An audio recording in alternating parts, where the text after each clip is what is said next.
All right. Speaking about fire, a concept just came to me, and I want to talk about this. When you get around loved ones and friends and family members and things like that, you got to realize that, you know, your hardest lessons come from people intimate with you. Okay. So, a lot of times your enemy, they get in your face, and that's a universal challenge. That's karma, because how could they get close to you? You don't want them close to you. You would repulse to them, and then the situation sets up where they're forced to be with them. But a lot of our karma comes through loved ones, family members, children, family, sisters, brothers, friends, associates, or whatever. They come from this particular angle. And maybe during the romance season, you're saying, this is my dream, this is what I want, whatever. And they have material. They have material.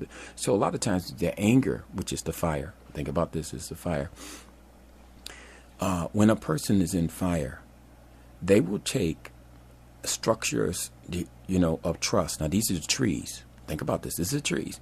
It takes a long time to build up sharing and trust and understanding, and honesty and all these different things. It takes time to build it up.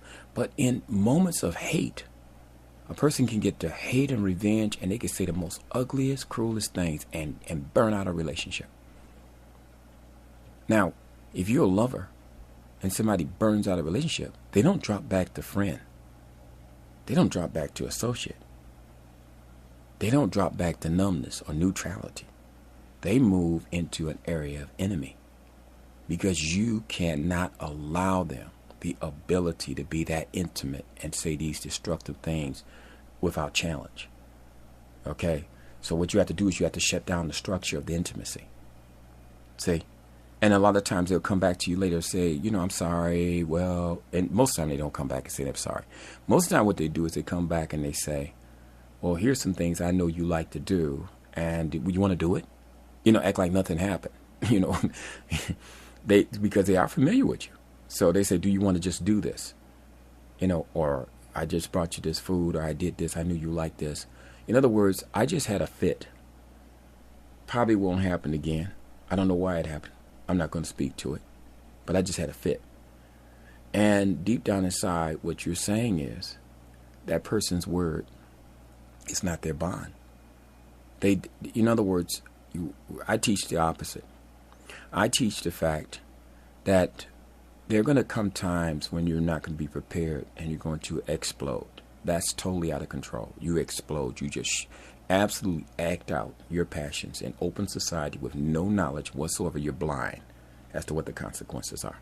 This is subject to getting drunk with a bunch of associates and they make fun of you. You're throwing up and whatever. Okay? That's the same kind of thing. Okay? Now, if you have some spiritual insight, then I say implode. That means you don't act out. But let me tell you, your mind and your emotions and your body are rioting. You want to strike them, you hate them, you hurt, all that's there. But you eat it. That's an implosion. Now, it can make you sick. It can make you physically sick. It definitely makes you spiritually, emotionally sick. It's sick. And you may feel like a coward and everything. That's implosion. That's better than explosion. And then the next level is distributing constructive death cycles, which means that I'll be your huckleberry. Now, this is so important that you understand this concept, because you know that you can't stop that outer situation. You can't control it. That person's high. They think they got the flow. They feel like there ain't nothing you can do. You got to say, I'll be your huckleberry. Run your game, hit me with your best shot, and you hold back the pit bull of your emotions, and you hold back the pit bull of your body, and you say, look, this is karma because my best effort couldn't change it. Let's experience this. We'll sort it out later. Okay? Now that's called a voluntary cross, allowing yourself to be tagged by something that's unavoidable. Okay? The next level is alchemy. That's not being somebody's huckleberry. That's you seeing your own damn shadow, buying your energy back, dropping to a threshold of exchanging love for hate. And you're taking their energy. It's the inverse of a vampire. You're sucking the pus and the shit out of life and turning it into fertilizer. And you should see the shock on people's faces when you get to this level. It's like, I feel weak and I should be the one that's superior. I mean, I feel like somehow I didn't win here. You're not listening to me. Something's wrong.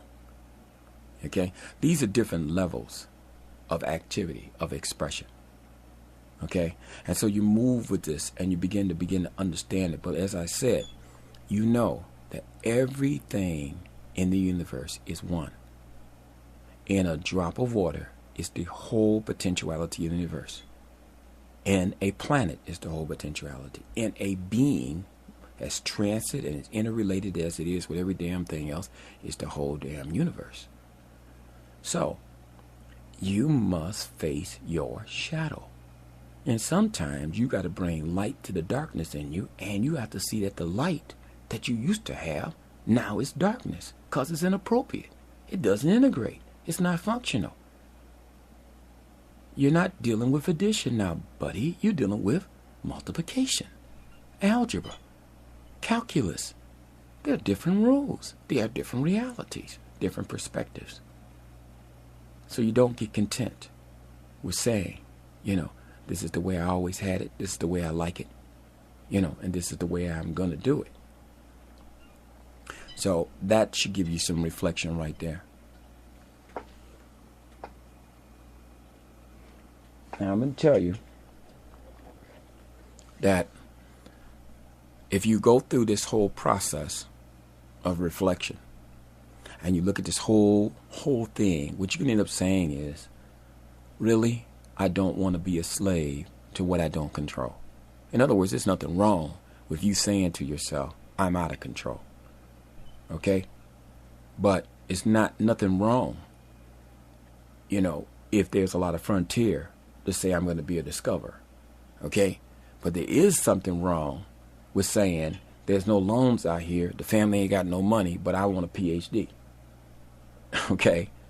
That ain't appropriate. So you may even have PhD talent, but it ain't PhD time.